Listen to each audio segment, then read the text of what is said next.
Sadio மேனே 1992 Senegal நாட்டில் பிறந்த செனகல் நாட்டினுடைய மிகச்சிறந்த கால்பந்தாட்ட வீரர். அது மாத்திரமல்ல, ஆப்பிரிக்காவினுடைய மிகச்சிறந்த கால்பந்தாட்ட வீரரும் கூட சாடியோ மேனே தான்.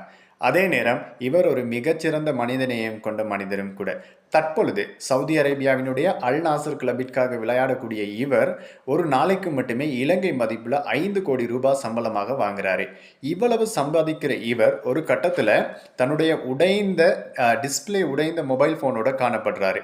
இது சம்பந்தமா ஒரு நேர்காணல்ல கேட்கிற பொழுது, அதாவது நீங்க நிறைய சம்பாதிக்கிறீங்க, இவ்வளவு சம்பாதிக்கிற நீங்க உங்களுக்கு பிடித்த விலை மதிப்புடைய மொபைல் போன்ஸ் எல்லாம் நீங்க வாங்கி பயன்படுத்தலாமே அப்படின்னு சொன்னதுக்கு, அதற்கு அவர் சொன்ன பதில் என்ன அப்படின்னு சொன்னா, என்னால 1000 மொபைல் போன்களை கூட வாங்க முடியும், 2 ஜெட் விமானங்களை வாங்க முடியும், 10 ஃபெராரி கார்களை கூட வாங்க முடியும், அதே நேரம் எண்ணற்ற டயமண்ட் கடிகாரங்களை கூட என்னால் வாங்க முடியும்.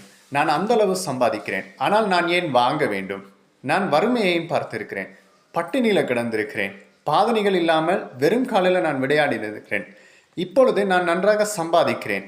என்னால் சம்பாதித்து என்னால் முடிந்த அளவுக்கு என்னுடைய நாட்டில் உள்ள குழந்தைகளுக்கு நான் உதவி செய்கிறேன். அவர்களுடைய கல்வி காரியங்களுக்கு, படிப்பு காரியங்களுக்கு நான் உதவி செய்கிறேன்.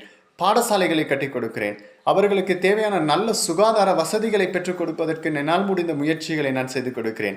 ஏழை குழந்தைகளுக்கு பாதணிகளை வாங்கி கொடுக்கிறேன், உடை வாங்கி கொடுக்கிறேன். அவர்களுடைய கல்வி நடவடிக்கைக்கு தேவையான சகல வசதிகளையும் நான் செய்து கொடுக்கிறேன் என்றார் அந்த மாமனிதர்.